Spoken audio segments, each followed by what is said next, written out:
Bonjour les CE2, aujourd'hui nous allons revenir ensemble sur ce document, la journée du roi Soleil. Avant ça, rappelez-vous, Louis XIV, il est devenu roi de France à l'âge de 5 ans, en 1643. Il était donc très jeune, même trop jeune pour gouverner. Donc en attendant, c'est sa mère qui gouverne à sa place, c'est ce qu'on appelle la régence. Son règne personnel, il commence en 1661. Et durant ce règne, il a fait rénover une demeure en un immense château, le château de Versailles. Nous allons donc découvrir à quoi ressemblent les journées de Louis XIV à Versailles.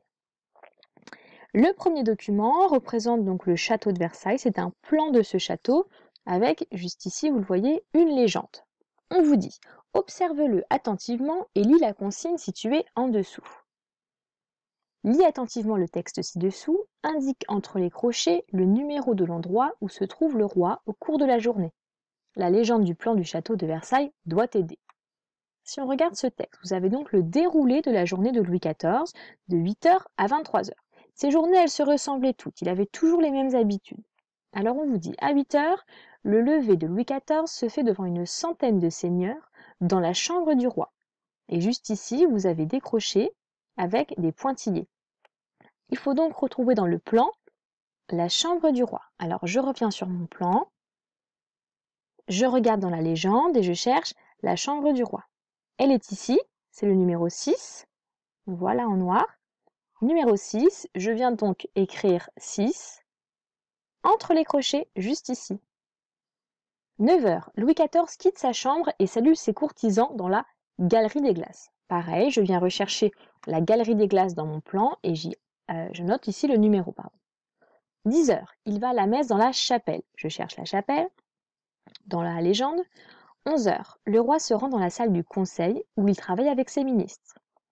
14 h, Louis XIV déjeune seul dans sa chambre, mais en présence des seigneurs qui ont assisté à son lever. 15 h, pour chasser, il prend un cheval aux écuries, où se trouvent également ses carrosses. Il passe devant sa statue, puis à la poursuite du gibier, il parcourt les bois qui entourent le château. Quand il ne chasse pas, Louis XIV se promène dans les jardins du château de Versailles. Il parcourt les parterres de fleurs et circule autour des parterres d'eau. 17 h, Louis XIV tient encore conseil. 19 h, il parle avec les dames, ou joue, ou va à la comédie, ou au bal, activités qui ont souvent lieu dans la galerie des glaces. 22 h, le roi soupe en public dans l'antichambre du grand couvert. Et enfin, 23 h, Louis XIV se couche en présence des nombreux seigneurs de la cour. Donc à chaque fois, il faut repérer l'élément dont on vous parle. Donc par exemple ici, il se couche en présence des nombreux seigneurs de la cour. À vous de rechercher où ça peut se situer dans le plan, chercher un numéro et l'indiquer juste ici.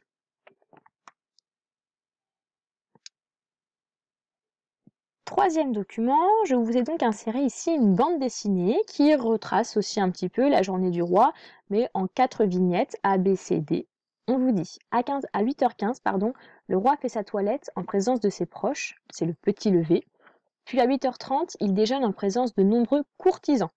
Les courtisans, ce sont les gens de la cour, ceux qui accompagnent le roi dans son château toute la journée. C'est ce qu'on appelle le grand lever. À 11 h, le roi réunit le conseil, il recueille les avis de ses ministres, mais prend ses décisions lui-même. À 13 h, les courtisans assistent debout au dîner du roi, dîner au petit couvert. Et enfin, 3 soirs par semaine, de 19 h à 22 h, le roi reçoit les courtisans pour des divertissements, danse, concerts, théâtre. À l'aide donc du texte ici et de la BD, je vous demande de répondre à 2 questions. Première question, je vous demande à quelle heure le roi se lève-t-il et est-ce que son réveil ressemble au tien? Alors, il vous suffit de regarder soit sur la BD, soit dans le texte pour savoir à quelle heure il se lève, de lire un petit peu les informations qu'on vous apporte et de me dire si votre réveil il ressemble à celui-ci ou pas et de m'expliquer pourquoi votre réveil y ressemble ou pas. Deuxième question, selon le texte et la bande dessinée, quand le roi se retrouve-t-il seul? Donc pareil, en lisant toutes les informations qu'on vous apporte sur la journée de Louis XIV, est-ce qu'il y a des moments où le roi se retrouve seul? Parce que par exemple, on vous dit, à 8 h 15, il est en présence de ses proches. Et il déjeune en présence de nombreux courtisans. Donc là, il n'est pas seul. À 11 h, il réunit le conseil, donc là encore, il n'est pas seul. Donc, regardez bien tout ce qu'on vous dit, dans ces 4 BD et dans le texte au-dessus, quels sont les moments où il se retrouve seul, s'il y en a. Voilà pour ce document concernant Louis XIV et sa journée. Donc, comme je vous le redis, il s'agit vraiment d'une journée type de Louis XIV, c'est-à-dire que ses journées ressemblaient toujours à celle-ci, il avait un quotidien qui ne changeait pas. Je vous laisse donc répondre aux questions. Travaillez bien.